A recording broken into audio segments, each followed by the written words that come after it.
welcome back to Ravenous Babble. My name is Dan, and this is your maybe monthly market Babble update.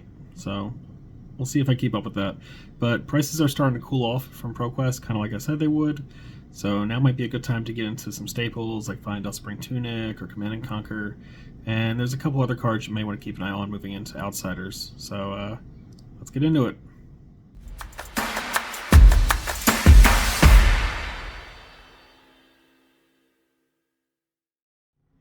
Alright, let's get right into it with Find Spring Tunic. So this is a card that every player wants in their collection. For the most part, it has retraced back to normal levels, with the exception of the Welcome to Wraith copy. That's probably because it's the only easily accessible foil version of the card. So it's going to be about 205 to 220 roundabout for Spring Tunic right now. If you're looking to get one in your collection, it's not a horrendous price, but I'm pretty sure you can find it cheaper. You just got to dig around, check eBay, check the Flesh and Blood Marketplace, Discord, do your due diligence. I'm sure you can find it for probably 160 to 180 if you really look around. But prices are retracing, so that's good. We can see the same with Command and Conquer for the most part. There are copies that are going for about 85 right now, if I remember correctly. Yeah, so I mean 85, 87, back up to 90. So if you look around, you can probably find copies of this for 80. That's not too bad. I don't see it retracing much lower than that, if I'm being honest.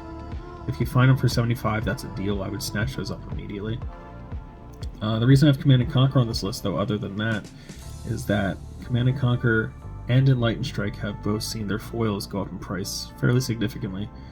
These were 130 before ProQuest, and ProQuest didn't affect them very much, but as you can see, there's only so many listings left of the foil copies, and they have gone up in price. The Enlightened Strikes have also followed suit with that. The other day we only had these two sellers listed, so people are undercutting each other pretty significantly just to try and squeeze out those sales and make a quick profit.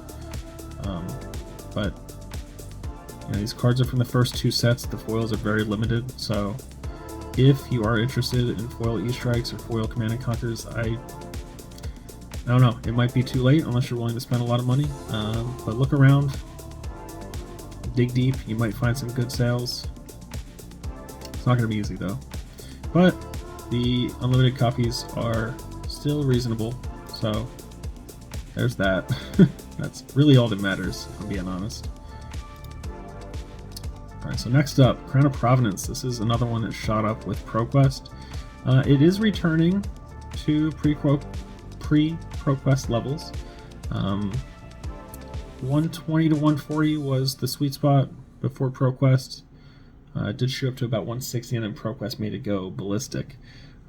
The cold foil, however, has not retraced as much, and I don't know that it will, because Uprising's not getting it cracked as much, and getting a cold foil legendary is not exactly easy. So that's hanging around 360 right now. Oasis Respite. So I put this on here because the foils, I think, are still undervalued, but some people are starting to catch on because you can tell there's not many listings left. Again, Outsiders. Uprising isn't getting cracked as much, so that could be the cause of the shortage, or people are just catching on. People are starting to stock up on foils of Oasis Respite. It's a good card. It's here to stay, to be honest. So if you are looking to get foil copies, I would recommend doing it soon, unless you want to pay $5 to $10 per copy. Alright, so let's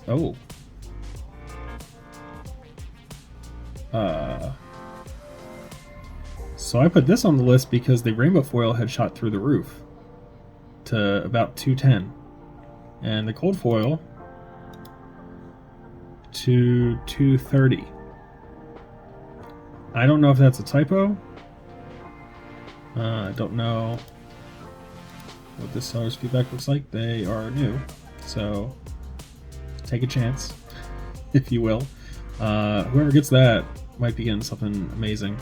Lightly played could be indicative of some print lines, or something else wrong with it that, you know, cold foils traditionally have issues with. But yeah, so with Outsiders coming up, foil Ranger cards, just premium Ranger cards have started to move in price a lot, especially New Horizons recently. It is hovering around $200 for the most part. Again, I don't know what's happening here. Good luck to whoever goes to buy that one. Red in the Ledger is also on the move. This was $4 pretty consistently for a while, and it is almost doubled. I expect this to continue to go up. So if you're looking to pick up some Red in the Ledger, if you're planning on trying Azalea, there is no guarantee that Red in the Ledger is getting reprinted in Outsiders. So, you know, if you are planning on playing Riptide, the traps are also something that you may want to look into if you want to pick up foil copies. The non-foil copies are still very cheap. They're all still under $1. But the foil copies, you know, depending on the quality of the card itself, have started to move a little bit. The Rock Slide trap, not so much, but the Pitfall trap and the Tripwire trap have both started to move. These were $1 in foil about a week ago. So you got some weird listings here with the strange shipping, but yeah, these are on the move. 10 listings here, 5 listings here, 10 listings here. So these will probably get bought out within the next week or two. If you are looking to foil out a Riptide deck and you want to have these just in case, I would at least get the Tripwire traps. They're probably going to be good. But now's your chance to make a move on those. Building off of the Ranger theme we have going here, Poison the Tips. It's just going to be a random one I'm throwing out here. It's not necessarily going up in price or anything right now, but this is a really good card. I had it played against me last night, and it did some work. The thing I wanted to note about this is that the rainbow foils... Okay, some people have bought these. The rainbow foils were right at the price of the non-foils, which is pretty indicative of the card starting to move, because people generally like non-foils for playing in tournaments. Less issues with warping and any kind of judge call that could come up. So once non-foils start to get bought up to the point that rainbow foils are the cheapest, kind of mixed in with the non-foils, that's when you know the card is starting to move a little bit. So those rainbow foils have disappeared though, best I can tell. There's only the one listing left. There was 3 or 4 listings down here earlier today, so maybe keep an eye on Poison the Tips. I think it's a pretty good card, pretty good pickup pre-Outsiders. Alright, so this next segment, it's going to be about Crown Dominion.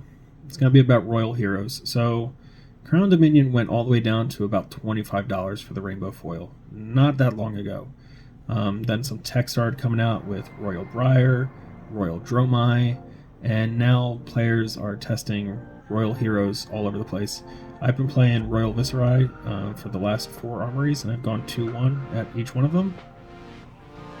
The 3-0 keeps slipping out of my hands, but it's good. Most players are playing it for cash-in, which has also gone up in price a little bit. What are the foils looking like for cash-in right now? Okay. So it's pretty standard. But yeah, cash-in is fire. If your deck can support having to pitch it, if you can work off those 2 yellows fairly easily, I think it's worth running. Obviously it depends on the hero, but in Viserai it's been fire. Other than that, you can play the Imperial items, Imperial Edict, Imperial Ledger, and the popular one, Imperial Warhorn. Some old hymns have been showing up with this at the Calling Indianapolis, and while these were all about $10 prior to that, you can see that the Imperial Warhorn has more than doubled in price and is about to triple. There are not many listings of the cold foil left, so if you are interested in running the Imperial Warhorn, whether with or without Royal, because it works either way, I would make a move on that sooner than later. The Ledger and the Edict don't seem to be moving much. They've been roughly $8 to $10 for a while now. It's probably just some natural price increase over time. Cash-in still fairly affordable for the non-foil, about $3, and the crown is now up to about $55. The cold foil, I believe, is around $75 if you're interested in that. If you want a true collector's piece and something that is going to be extremely rare, the Marvel Crown of Dominion is, first off, gorgeous. This was $230 yesterday, so $215 I feel like is a good price. It might drop a little more since there haven't been sales in a couple of days, in almost a couple of weeks actually. So the listings are starting to build up, but again, there's not a huge supply of these. They will dry out, so once Royal starts picking up more, these might end up back at $300. So if you are interested in Royal and you are interested in something really fancy, the Marvel Crown Dominion might be right up your alley. And it might be a little too pricey for some people, so maybe just stick to the Rainbow Foil Crown of Dominion, roughly at $55. Mess around with it. It's more than a meme, I promise. It's actually really good. And the last card I want to talk about, you already know, Surgical Extraction. Outsiders is coming up, and if you haven't heard the news, this was about 2 weeks ago. Surgical Extraction was confirmed to actually be short printed. It was a theory for a while that perhaps it got swapped with Regicide by accident, because Regicide is a legendary card, legendary in a mechanical sense, not an actual rarity.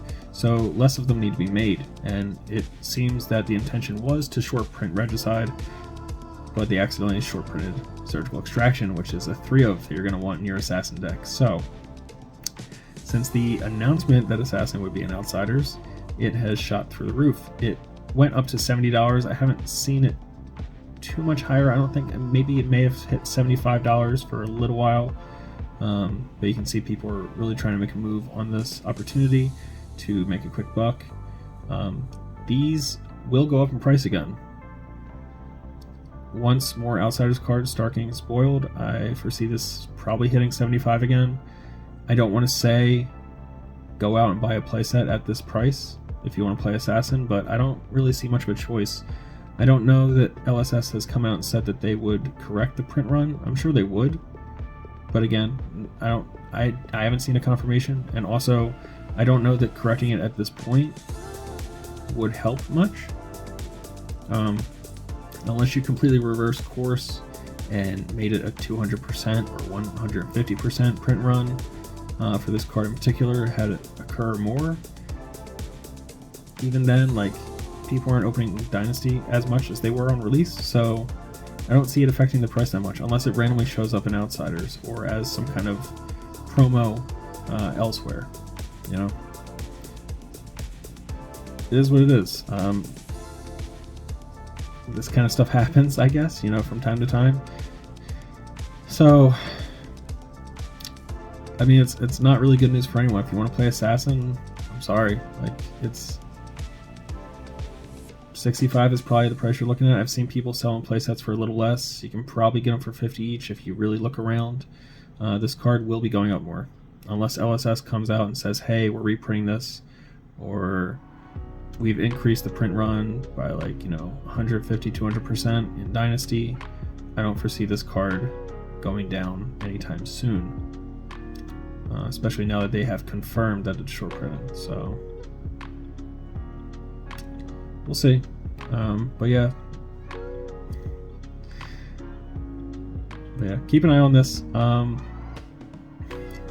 think my cat's hungry, so now seems like a good time to end the video. Thanks for watching. I will probably be doing more of these market updates, maybe monthly. He's noisy. Alright, so stay safe, keep playing great games. I'll catch you on the next one. See ya.